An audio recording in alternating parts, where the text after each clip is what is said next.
Moi, je suis Anne-Marie Hubert. Je dirige EY. Je suis au conseil de Zoo. J'ai ce privilège aussi. Donc, j'abonde dans le même sens que toi. Félicitations à toute l'équipe. C'est phénoménal ce qui a été accompli. Puis quel bel événement. Finances responsables. Regardez le panel. 4 femmes. Pensez à la planète.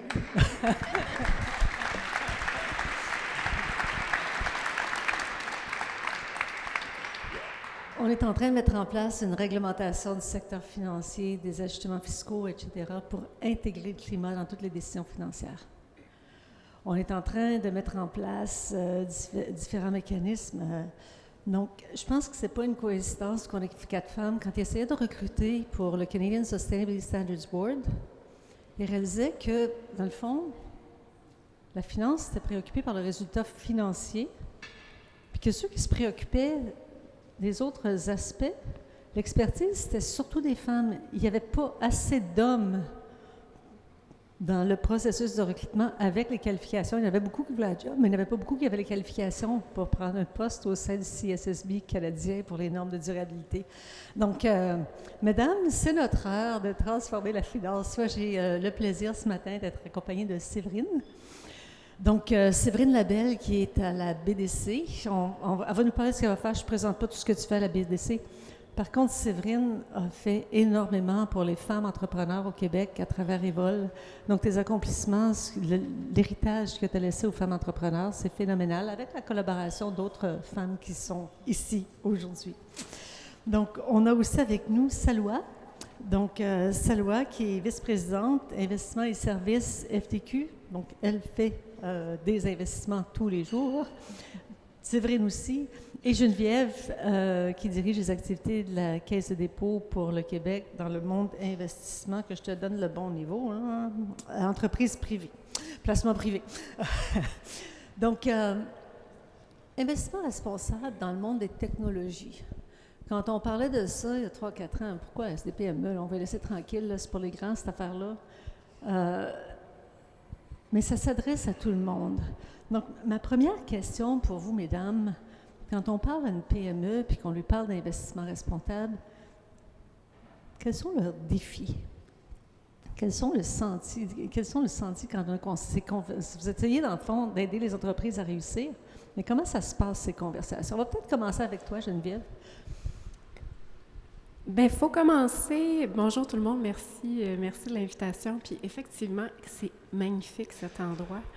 Je dirais, la première conversation, c'est de tenter de démystifier, Anne-Marie, parce que ça peut avoir l'air complexe, puis là, on peut parler de TCFD, de SASB, de ISSB, puis là, on peut se perdre dans la nomenclature. Donc, c'est vraiment de revenir à la base avec les entrepreneurs, puis dire, dans ton modèle d'affaires, dans ton entreprise, c'est quoi les 2 ou 3 éléments critiques sur lesquels tu vas vraiment pouvoir avoir un impact? Commençons par ça, mesurons-les, puis prenons le temps de bâtir un plan pour faire évoluer ça. Fait que je dirais, première conversation, démystifier, simplifier, puis surtout pas parler de trop d'acronymes. On y va un petit acronyme à la fois au fil du temps. Parce que ça fait longtemps que vous êtes à ça, laquelle vous avez été les premiers à commencer à parler de climat, d'inégalité. Donc, ça fait 20 ans là, que la grille ESG est incluse dans l'analyse des investissements, effectivement. Mm-hmm. Puis du côté du fonds, comment ça se passe? Si je peux me permettre un peu pour faire du pouce. Bonjour tout le monde d'abord. Je suis très ravie d'être là aujourd'hui. Puis un peu comme Geneviève disait, il faut garder ça simple pour pouvoir avoir une plus grande audience, puis pour avoir un impact en fait plus rapidement. Donc c'est sûr qu'aujourd'hui, plusieurs entrepreneurs, puis aussi les acteurs de la finance sont très conscientisés par rapport aux enjeux environnementaux, au changement climatique, etc. Mais souvent, on trouve que soit ils n'ont pas les moyens, soit ils n'ont pas l'expertise pour pouvoir agir sur ces enjeux-là. Donc, de notre côté, ce qu'on dit, un peu comme ce que disait Geneviève, c'est d'aller avec une théorie on va commencer par le début. On va identifier les enjeux les plus importants dans votre industrie, dans votre marché, pour votre entreprise.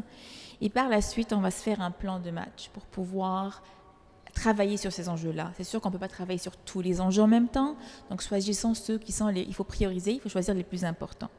De notre côté, c'est sûr que quand on regarde au niveau de l'historique du fonds, dès ses débuts, depuis les années 80, quand le fonds a commencé, on faisait ce qu'on appelle le bilan social pour chaque investissement qu'on faisait. À l'époque, c'était un bilan social pour s'assurer que les entreprises dans lesquelles on investit, c'est des entreprises qui traitent bien leurs employés, qui ont des bonnes conditions de travail, etc. Ça se limitait plutôt au bilan social, qui, au fur du temps, a évolué. Et aujourd'hui, donc depuis janvier 2022, là, tous les investissements qu'on fait, mais vraiment tous les investissements qu'on fait, on fait une VD, comme on dit, ESG, très détaillée, pour d'abord donner un constat, pour positionner l'entreprise, pour leur dire c'est quoi les choses qu'ils font déjà bien, parce que parfois certaines entreprises le font déjà, mais ils ne sont pas conscients de ce qu'ils font. Donc on fait ce travail-là avec eux, puis ensuite on leur donne certains axes sur lesquels ils peuvent s'améliorer. D'accord ? On partage cette information avec les entrepreneurs, hein, et on leur propose aussi de les accompagner à travers ces démarches-là. Donc, c'est sûr que pour nous, c'est un élément clé pour l'investissement. On en débat beaucoup à l'interne, mais on veut aussi être en mode solution. Qu'est-ce qu'on peut faire pour accompagner les entrepreneurs? Du côté de la BDC? Oui, donc, bonjour tout le monde, Séverine Labelle, je suis la directrice générale de Lab Excel, qui est une nouvelle initiative sous la plateforme Excel, qui est en fait la plus importante plateforme au monde en investissement dédiée aux entreprises dirigées par des femmes. C'est une grande plateforme dont j'ai l'honneur de diriger une portion, qui est le Lab Excel, un fonds de 100 millions qui est dédié à investir dans les entreprises dirigées par des femmes, et notamment les entreprises qui souhaitent autant générer un impact positif sur la société qu'un retour sur l'investissement. Quand on parle de défis, puis nous, c'est sûr que je rencontre beaucoup de start-up, beaucoup d'entreprises qui démarrent, puis c'est pas toujours un entrepreneur qui démarre, il y en a beaucoup de défis, puis celui de générer un impact n'est pas toujours le premier qui vient en tête. Puis quand on parle des défis, mais le plus important, c'est encore l'accès aux capitaux. Et malheureusement, puis je suis tellement d'accord avec ce que dit Dimitri ce matin, je pense que ça va devenir ça, mais encore aujourd'hui, malheureusement, les statistiques jouent un peu contre nous en ce sens où la majeure partie des grands fonds aujourd'hui, un peu partout dans le monde, puis au Canada, puis il faut se dire que quand les startups ambitieuses ne s'arrêtent pas aux investisseurs canadiens, mais c'est pas encore nécessairement la première chose qui est regardée par les VC, de dire, bon, ça va être quoi ton impact? Ça va être quoi ton impact sur l'environnement? Puis ça va être quoi ton impact au niveau social? Ça commence, mais on n'est pas là encore. Puis quand on est un entrepreneur femme, une entrepreneur femme ou une entrepreneur qui s'identifie à des groupes sous-représentés, malheureusement, les statistiques aussi démontrent que c'est encore plus difficile de réussir à sécuriser des capitaux de risque dans ces entreprises-là. Donc, c'est une des raisons pour laquelle la BDC a mis en place plusieurs fonds d'investissement avec des focus un peu plus impact. On pense au Climate Tech Fund, au Clean Tech Fund, au Sustainability Fund, à la Thrive Platform, donc à la plateforme Excel, tous des fonds qui visent directement à encourager les entreprises qui vont non seulement connaître une grande croissance, avoir un retour sur investissement intéressant, très intéressant, mais qui vont en même temps, avec leur entreprise, contribuer à répondre à certains des enjeux les plus pressants de notre société. Puis je terminerai tout simplement avec peut-être 2 statistiques quand même vraiment importantes pour faire du pouce sur l'importance de notre discussion d'aujourd'hui. C'est environ 30% des gaz à effet de serre au Canada qui sont émis par les PME qui composent 98% de notre économie. Et 92% des grandes organisations, d'ici 2024, vont demander à leurs fournisseurs de montrer patte blanche ou en fait de faire un certain rapport sur comment ils se positionnent au niveau des critères ESG. Donc, je pense qu'il est temps, il faut absolument que tout le monde emboîte le pas dans la même direction avant qu'on retrouve des dichotomies trop importantes dans ce que vivent les entrepreneurs sur le terrain puis ce que demandent les grandes entreprises ou les grands fournisseurs. Écoute, Séverine, ce que tu viens de dire, c'est tellement vrai. Globalement, ce qu'on voit en matière de fonds, il y a eu une diminution des capitaux disponibles avec la COVID et tout ça, mais la diminution est beaucoup plus marquée pour les fonds qui n'ont pas de critères ESG. Puis quand tu regardes les sondages des gestionnaires d'actifs, pas les propriétaires d'actifs, mais les gestionnaires d'actifs, en Europe, la majorité avait des facteurs ESG.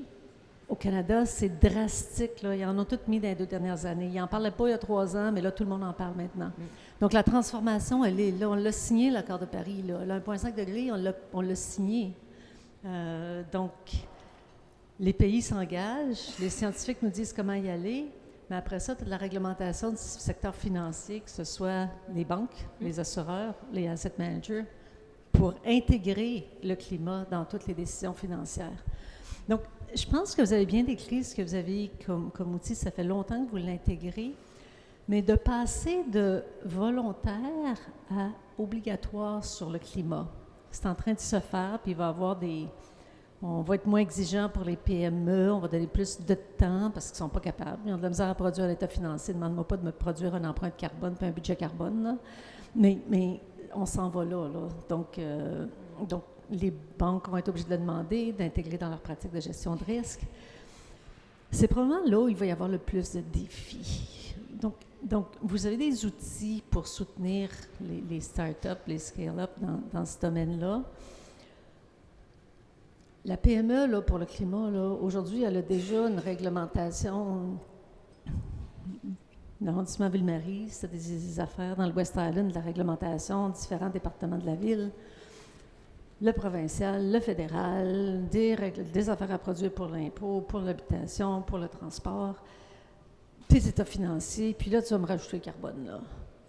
Comment elle peut pas, là, c'est pas possible. Là. Comment on va faire pour les aider, nos PME, pour simplifier tout ça, réduire les coûts de conformité, puis pratico-pratique, là, quand tu parles à des clients, tu dis, OK, bon, ben le fonds me demande ça, mais la BDC me demande ça, mais la Caisse de dépôt me demande ça, puis Desjardins me demande d'autres choses, ou la Nationale me demande d'autres choses. Vous demandez toute la MMA, pour être poli ce matin, mais vous ne le demandez pas de la même manière. Vous ne pourriez pas vous arrimer sur les standards ou les mesures, qu'on fasse la même chose, que ce soit plus simple pour tout le monde, que ce soit plus facile de se conformer puis d'y aller.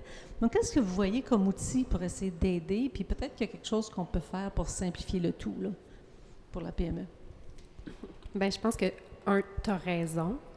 En ce moment, je pense que les fonds posent les questions tous de façon différente. Juste légèrement différente assez pour que les entreprises doivent refaire le travail pour chacun de leurs investisseurs. Fait que peut-être juste expliquer, Anne-Marie, tu sais, au départ, je pense que ça part d'une super bonne intention où les investisseurs, comme la Caisse, où la Caisse a pris la position d'être carboneutre en 2050, ce qui fait en sorte que nos investissements, il faut faire des investissements qui sont de moins en moins intensifs en carbone. Fait que ça vient de là, ça vient d'une bonne intention. Après ça, c'est sûr que là, en ce moment, la charge est beaucoup sur les entreprises de mesurer leur impact, puis on comprend très bien que dans les plus petites entreprises, c'est plus difficile, puis on apporte du support à ces entreprises-là.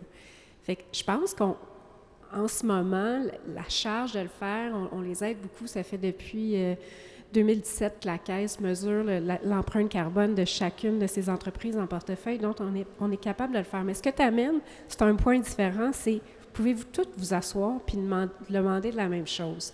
Je pense que on se rend là, puis on a fait des exercices sur la diversité aussi, parce que là, on parle du carbone, mais même sur la diversité, on pose nos questions différemment. Fait qu'effectivement, on a beaucoup de travail à faire ensemble, puis il y a 3 investisseurs institutionnels de représenter ici ce matin. Il faut absolument aller dans cette direction-là, puis il y a des travaux qui sont faits, mais je ne dis pas que ça va être fait dans les prochaines semaines. Puis si je peux me permettre, c'est oui, je représente BDC, un investisseur institutionnel, mais dans le cadre de mon fonds, on travaille vraiment avec l'écosystème. Puis je viens de l'écosystème aussi. Puis je pense qu'un élément vraiment important, c'est qu'il faudrait éviter que les grandes organisations ne se parlent qu'entre elles. Parce que si on veut que ça marche, il faut que les entrepreneurs intègrent les critères ESG dès les tout débuts de leur développement, donc même au moment de réfléchir à leur plan d'affaires. Ça va être beaucoup plus facile à intégrer si c'est fait dès le départ que si c'est fait une fois que l'entreprise est partie, elle se raille, elle a déjà un modèle qui marche. Là, de venir pivoter ça, c'est moins évident de le faire. Mais puis pour ça, mais il faut que les organisations qui travaillent avec ces entrepreneurs-là dans les premières phases soient alignées avec ce qui est demandé par les grandes organisations, puis puissent contribuer à la discussion de comment on peut commencer dès le départ à former, à sensibiliser, à demander à nos entrepreneurs, nos toutes petites entreprises qui démarrent, un certain format de reporting qui est peut-être pas un bilan carbone ou un budget carbone au départ, mais quelque chose qui tranquillement va amener ces entreprises-là à être prêtes quand elles vont connaître une méga croissance puis qu'elles vont aller chercher des investissements auprès des plus grands joueurs qui, eux, ont des demandes beaucoup plus grandes. Mais cette conversation-là, je ne suis pas certaine qu'elle se fait encore de façon systématique. J'ai l'impression qu'il y a beaucoup d'arrimage qui a besoin d'être fait entre les grandes, mais il ne faudrait pas oublier les plus petites organisations et les organisations terrain dans la conversation. Et écoutez, moi, si je peux me permettre d'ajouter un point, déjà, on se réjouit du fait d'avoir plusieurs acteurs du milieu qui parlent du même sujet, d'où l'importance et d'apporter de l'accompagnement. Je pense qu'on arrive, que ce soit la Caisse, le Fonds, BDC, on est là vraiment pour offrir notre accompagnement quand on parle de faire des analyses ESG, quand on parle de mettre des mesures en place. C'est pas quelque chose qu'on impose, c'est vraiment quelque chose qu'on offre en disant, à la base, c'est une analyse de risque et d'opportunité. Donc, on est là pour avoir une discussion avec l'entrepreneur pour dire, on va vous aider à identifier les éléments de risque qui sont aussi des facteurs, qui s'inscrivent dans les facteurs ESG, que ce soit au niveau de l'environnement, que ce soit au niveau de la gouvernance, que ce soit au niveau de l'impact social. Et ensuite, on va mettre en place des mesures. Là où il y a une opportunité, en fait, pour travailler plus ensemble, c'est le comment on va le faire, puis comment est-ce qu'on va faire le reporting de tout ça, une fois qu'on a fait l'analyse préliminaire, l'analyse initiale. Donc, déjà, on commence à voir dans le marché qu'il y a des solutions technologiques qui se créent pour aider à amener une standardisation dans le reporting. Et ça, c'est une bonne chose qu'on salue. De plus en plus d'entreprises qui amènent ces solutions-là. Et je pense que c'est très important de continuer à supporter ces entreprises qui amènent ce côté où on va pouvoir capitaliser sur la technologie, parce que c'est sûr qu'on ne va pas pouvoir le faire à un niveau, à un scale important si on ne capitalise pas sur la technologie. Et ça va nous permettre aussi d'amener un cadre plus uniforme. Là où c'est plus difficile, c'est qu'aujourd'hui, la définition de ce qui est considéré comme développement durable n'est pas tout à fait claire. Chacun est en train d'améliorer ou de peaufiner sa définition à l'interne. Donc, lorsqu'on va avoir un cadre qui va vraiment s'inscrire, qui va s'appliquer à tout le monde, un peu comme tu disais, ça va vraiment diminuer ces divergences et entre les institutionnels déjà pour dire, quand on parle de développement, d'investissement à impact, ça veut dire ça. C'est pas ça veut dire ça pour moi, ça veut dire autre chose pour Geneviève. Alors, je pense que ça commence par là. C'est qu'on se mette d'accord, ça veut dire quoi un investissement à impact. Et une fois qu'on va atteindre ce niveau-là, lorsqu'une compagnie aura commencé à faire des démarches avec le fonds, si la caisse veut aussi investir, ils auront déjà fait le travail, ils n'ont pas à refaire le travail parce que ça veut dire la même chose pour tout le monde. Donc, mais la bonne nouvelle, c'est qu'il y avait au-dessus de 500 frameworks oui, avec plein d'indicateurs ESG il n'y a pas si longtemps. On s'approche. Il y a eu une décision, 3 novembre 2021, COP26, d'avoir une organisation qui ferait des standards globaux.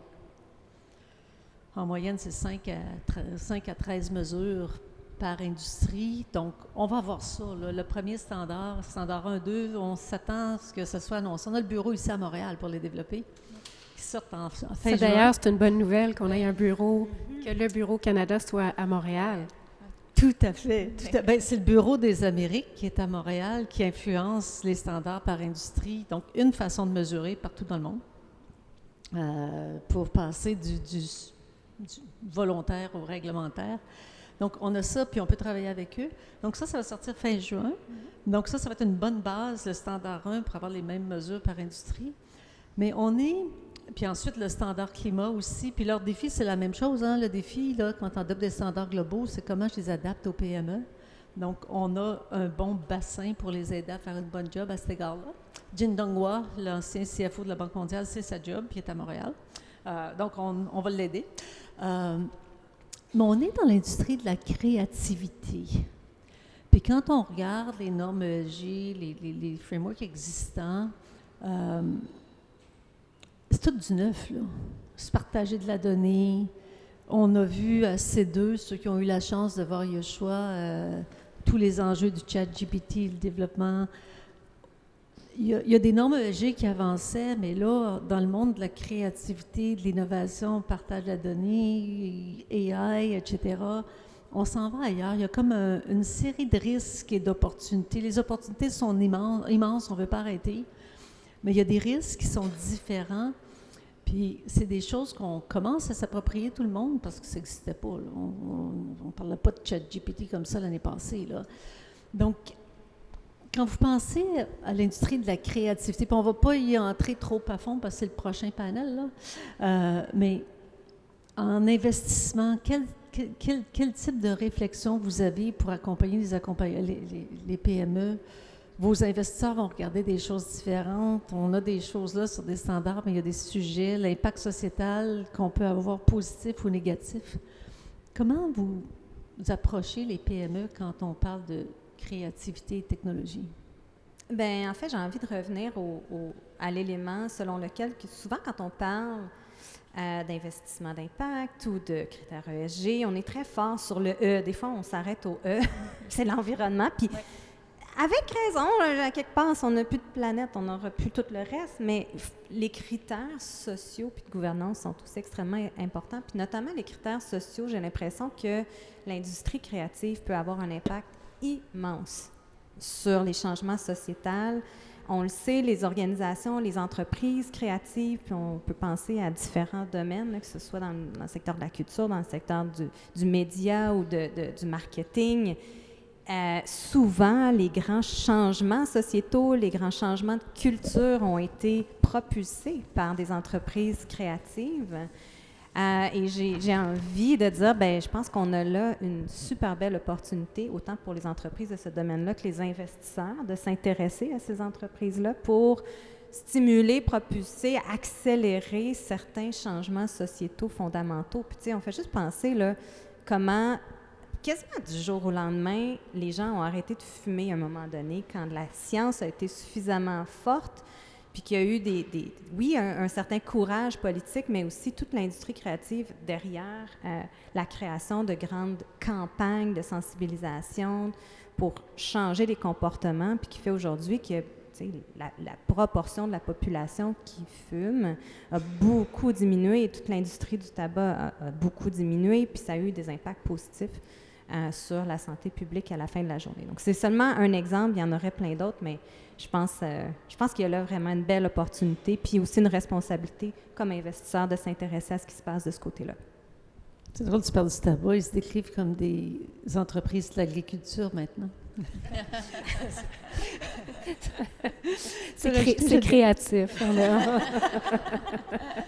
On aime ça.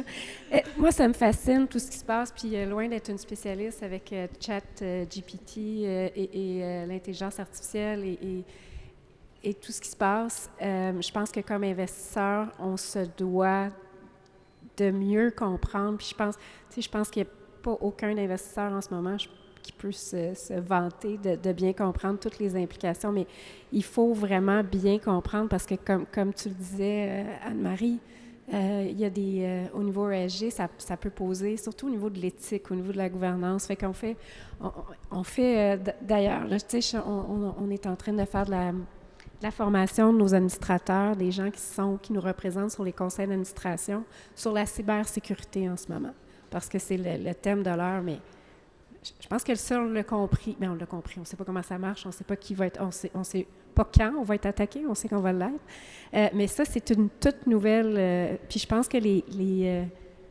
on apprend au contact des plus jeunes entreprises. Moi, je les vois comme des précurseurs. Puis tu parlais de dialogue tantôt avec le terrain. Bien, il faut qu'on apprenne de ces jeunes entreprises-là qui en savent beaucoup plus que nous, grands investisseurs institutionnels, sur le sujet. Oui, effectivement, je suis tout à fait d'accord avec ce que tu viens de dire, Geneviève. Et oui, il y a l'élément, le risque à travers tout ça, c'est vraiment l'utilisation non éthique de certaines technologies dans le monde, si on veut, créatif ou de l'IA.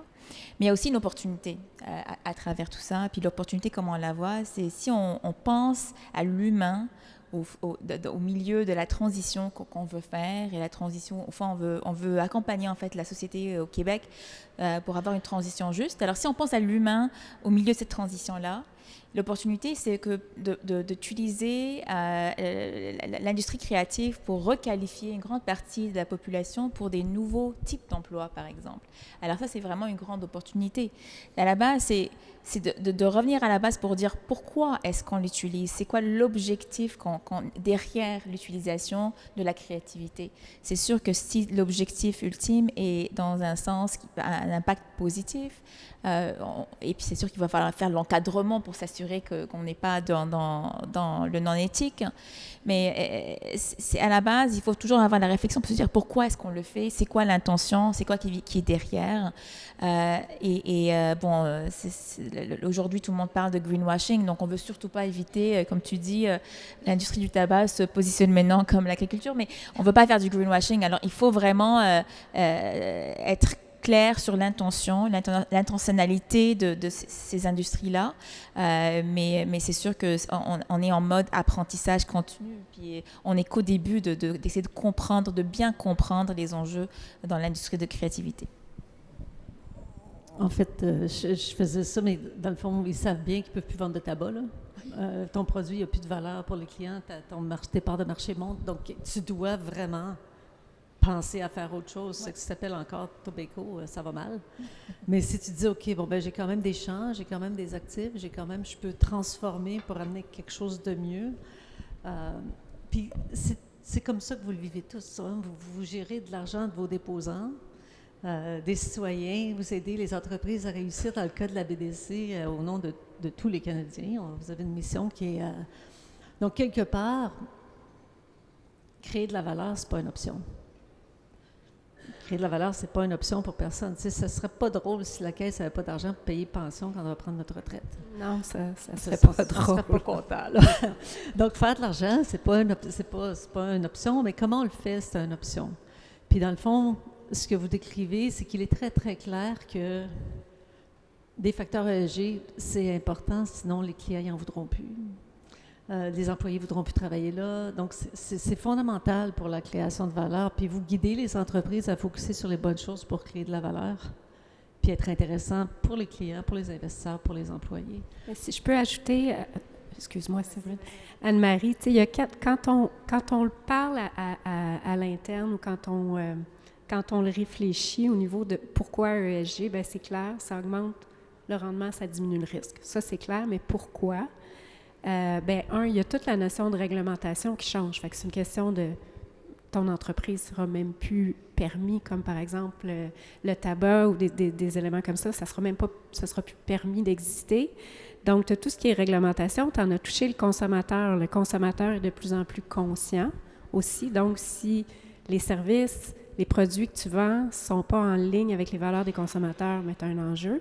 Tu as parlé de recrutement, de talent. Pour avoir les meilleurs talents, il faut que ta mission d'entreprise, il faut que les employés soient réunis autour de ta mission, puis c'est là qu'on va réussir à avoir les meilleurs talents. Puis on en a parlé un petit peu plus tôt au niveau des investisseurs institutionnels ou les investisseurs tout court. Ils vont vouloir avoir un portefeuille carboneutre. Donc, ces 4 éléments-là font en sorte que ESG, investissement, ça va de pair. sais, les entreprises n'ont pas encore une obligation, mais j'ai envie de dire aux nouvelles pousses de ne pas attendre d'avoir une obligation avant de s'y pencher sérieusement et d'intégrer ces notions-là dans le plan d'affaires, mais je sais que c'est pas évident. C'est pas évident, puis tu sais, je pense qu'on a un rôle aussi à jouer d'amener justement de l'éducation, de l'information, de la formation, puis d'être patient aussi dans nos investissements, parce que ça va peut-être prendre un peu plus de temps à une entreprise qui essaie d'arriver à un double ou un triple bottom line, là, qui essaie d'être à la fois rentable, mais aussi d'avoir un bilan carbone neutre, puis de générer des impacts sociaux positifs. Il faut peut-être aussi leur donner un peu plus de temps en avant d'eux pour bien intégrer tout ça, faire le bon reporting de tout ça, puis aussi générer les retours sur investissement qui vont peut-être pas arriver en criant ciseaux dans la même ampleur que ce qu'on peut être habitué de voir dans les fonds en capital de risque de façon générale. Tu sais, pour faire du pouce ce que tu viens de dire, Séverine, tu sais, au fond, on s'est commis, en fait, on a un objectif que si vous suivez un peu ce que Janie Beyik présente de façon consistante, on s'est donné un objectif d'atteindre 12 milliards d'actifs en développement durable. Et pour la taille du fonds, c'est pas rien, c'est quand même un objectif assez ambitieux. Ceci dit, ça ne veut pas dire qu'on va arrêter d'investir du jour au lendemain dans des entreprises qui ne sont pas aujourd'hui quote-unquote développement durable, ODD. Ce n'est pas le cas. C'est qu'à travers tout ça, on a aussi pris en considération des entreprises qui vont être en transition, donc qui ont l'ambition de mettre en place les bonnes mesures, que ce soit le ESG, qui ont cette ambition-là, mais qu'aujourd'hui ne se qualifient pas parce que soit ils n'ont pas les moyens, soit ils ne sont pas rendus là. Donc il y a vraiment cette notion de, comme tu dis Séverine, d'être patient, parce que ça n'arrive pas du jour au lendemain, il faut les accompagner. Et c'est pas un travail qui se fait dans des bureaux, puis tu fais tes affaires, puis tu sors avec un rapport. Ça commence déjà dans le terrain, c'est des discussions qu'il faut avoir, que ce soit avec tes fournisseurs, que ce soit avec tes clients. C'est vraiment à plusieurs niveaux. Et pour les jeunes entreprises, quand on est en mode en train de bâtir, ben c'est parfait parce que tu commences avec une carte blanche. Alors tu peux choisir tes fournisseurs, tu peux choisir tes clients, tu peux choisir avec qui tu veux t'associer. Pour une entreprise qui a déjà une longue feuille de route, parce que ça peut être difficile parfois de faire des changements qui sont difficiles, de faire un nouveau virage, mais c'est une opportunité pour les jeunes entrepreneurs, puis les entreprises qui commencent, de dire ben, je veux bâtir. Et il faut l'inclure dans le plan d'affaires, dans les pratiques d'affaires. C'est pas un autre axe que tu développes en parallèle. Il faut vraiment l'intégrer parce que si c'est pas intégré, si c'est pas réaliste d'atteindre ces objectifs-là dans le plan d'affaires, ben ça va pas être fait. Il y aura pas d'adhésion au niveau des gestionnaires, des employés. Il faut vraiment que ça soit intégré dans le plan d'affaires, dans les pratiques d'affaires. Et c'est sûr que nous, on lance le message, on se donne des objectifs, mais on est là aussi pour accompagner, puis on est patient. On va être là pour supporter la transition, pour amener les entrepreneurs à atteindre ces objectifs-là. Je vais revenir sur un point que tu as fait, Séverine, qui me fait rêver. On est des entreprises de la créativité numérique. On est dans c'est digital, c'est numérique, c'est de la créativité, c'est de la donnée, c'est du jeu, c'est tout ce que tu voudras. On voit bien sur les marchés financiers que la création de valeur, c'est à peu près avec tout le monde qui utilise le numérique, le digital. On voit bien tous les défis qu'on a en matière de talent, là. On regarde juste l'éducation hier, pas capable de trouver de profs, pas capable de trouver de... Vous travaillez tous une certaine forme aussi d'inclusion, réduire les inégalités. Puis il y a un digital divide. Il y a des gens... On a l'Internet fantastique, l'Internet haute vitesse partout au Québec. On a une infrastructure mieux que tout le monde pour inclure.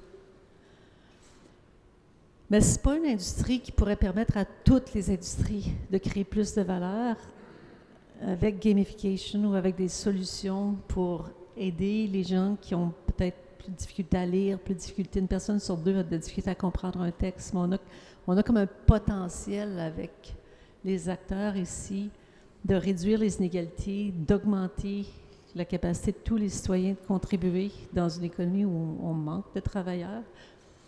réaction sur le Ben, numérique, création de valeur, puis la réduction la contribution de tous au succès économique puis au succès des entreprises. Tellement, tu sais, puis il y en a déjà énormément des entreprises, des startups super inspirantes qui utilisent justement la créativité, le gaming pour aider les jeunes à mieux réussir à l'école, à mieux comprendre les maths, aider des femmes à mieux prendre en main leur santé, à mieux comprendre certains enjeux de leur santé.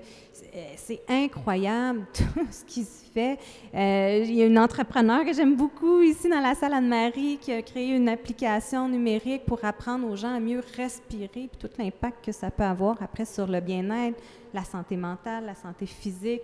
L'industrie créative a un million de façons de contribuer positivement à la société puis d'amener des changements sociaux majeurs. Puis, en tout cas, moi, ça m'intéresse beaucoup de savoir qu'est-ce que les entrepreneurs ici dans la salle ils font. Pour reprendre l'élément que j'avais dit, pour moi, c'est sûr qu'on voit une énorme opportunité au niveau de aider, par exemple, à requalifier les travailleurs. C'est sûr que c'est une opportunité énorme parce qu'on le sait, les emplois de demain ne sont pas les mêmes emplois d'aujourd'hui. Donc, comment est-ce qu'on arrive à avoir cet impact-là? Mais au niveau de l'éducation, tu l'as mentionné, c'est sûr qu'on l'a vu pendant la pandémie. Pendant la pandémie, ça a été mis en valeur, en fait, parce que soudainement, on s'est tourné vers des applications qui permettent d'avoir un accès à distance. Les applications au niveau des écoles remote, pour pouvoir avoir accès à un plus grand nombre de personnes à distance. Donc, c'est sûr qu'il y a une énorme opportunité. Là encore, il faut juste faire attention à tout ce qui est l'aspect éthique. Mais c'est sûr que l'impact économique et dans le développement économique, il y a vraiment une grande opportunité. Puis on est très conscient de ça. Puis on veut encourager en fait le secteur. Je suis très touchée par un des fonds qui va être lancé bientôt à Montréal, qui est sur le Age Tech. Donc, tout ce qui aide les personnes âgées à mieux vivre plus longtemps chez eux, moins isolés. Je trouve ça tellement magnifique qu'on puisse, comme investisseur, participer à des projets comme ça. Fait que, Anne-Marie, tu m'as fait penser à ça parce que la pandémie nous a montré à quel point on avait des défis comme société. Fait que Age-Tech, tout ce qui est la prévention au niveau de la santé aussi pour les femmes, mais pour tout le monde, il y aura tellement de belles choses qui peuvent venir de ça. Fait que surveillez ça, le fonds Age-Tech, le nom n'est pas encore lancé, là, mais c'est quelque chose qui va venir bientôt. C'est magnifique. C'est vraiment cool. Juste rapidement, il y a aussi tout l'événementiel. Je pense que pour pouvoir générer des nouvelles générations puis vraiment stimuler la création d'entreprises qui vont vraiment intégrer les critères ESG, qui vont avoir des impacts mesurables, positifs sur la société, mais il faut les voir davantage, ces entrepreneurs-là.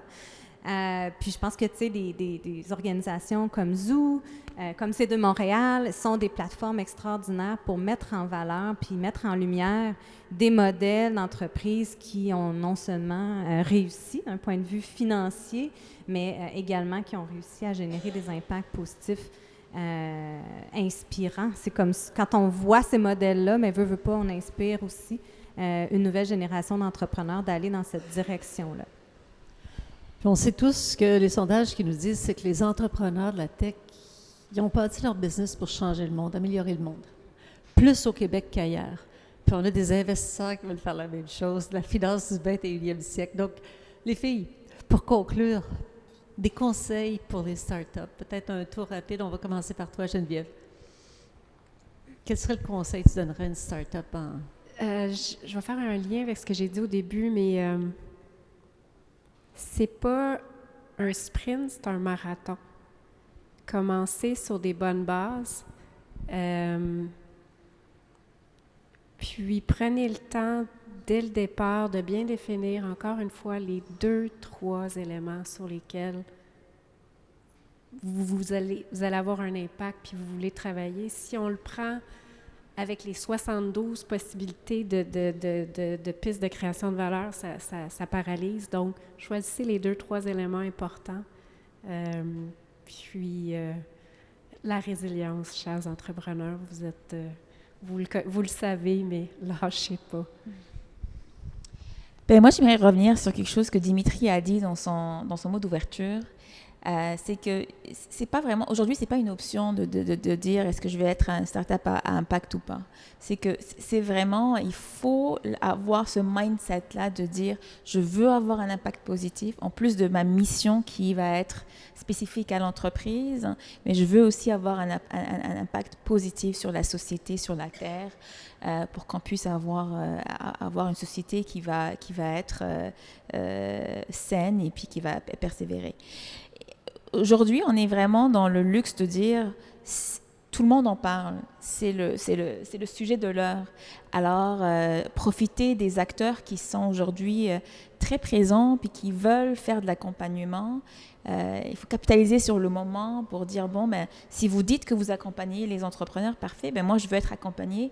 Allez voir les gens comme nous, là, pour dire, ben, écoutez, moi, j'ai un plan, j'ai une entreprise, puis voici ce que je veux faire, comment est-ce que je peux arriver là. Donc, je dirais, mon conseil, c'est de ne pas rester dans son coin à essayer de trouver toutes les solutions. Aller vers les gens pour avoir ces discussions-là, faites-vous accompagner, parce qu'il y en a des solutions. Il faut vraiment juste aller vers les gens puis essayer de trouver les solutions. Puis elles ne sont pas si compliquées que ça. Il faut revenir à la base puis garder ça simple pour pouvoir vraiment maximiser en fait l'impact.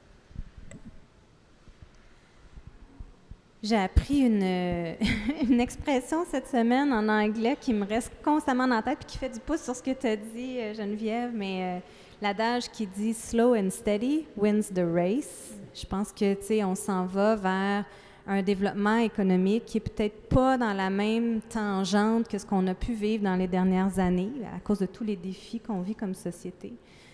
Puis effectivement, les entreprises doivent bien s'équiper pour faire face à un marathon devant eux, de croître de façon constante, de façon durable, tout en étant conscient de ce qui se passe dans leur environnement. Puis je pense que pour y arriver, un conseil, c'est de bien s'entourer. On n'en parle jamais assez, mais pas juste des membres de notre équipe, mais les mentors, les coachs autour, choisir les bons investisseurs, s'assurer que tout le monde qui entoure l'entreprise est bien aligné avec les valeurs puis l'impact qu'on veut réellement avoir avec notre entreprise. Slow and steady wins the race. Ça leur a pris du temps à traduire le lièvre et la tortue. Hein? C'est ça. La tortue va un petit peu plus vite qu'avant, par contre. Donc, merci, mesdames, pour ce très bel échange. Puis, je pense que les entrepreneurs, vous voyez qu'il y a du soutien. Puis, je pense qu'on fait tous partie de Finance Montréal. Donc, je pense qu'avec Florian, avec le Comité de finances durables, on va pouvoir faire notre part pour contribuer à simplifier les demandes envers les PME, puis à travailler pour demander de la simplification de tous les autres règlements qui sont semblables et pas pareils. Ça ferait une grosse différence pour tout le monde, je pense. On peut réduire cette fameuse maladie qui est la réglementite. On va essayer de faire notre part. Donc, merci. Bonne journée à tous.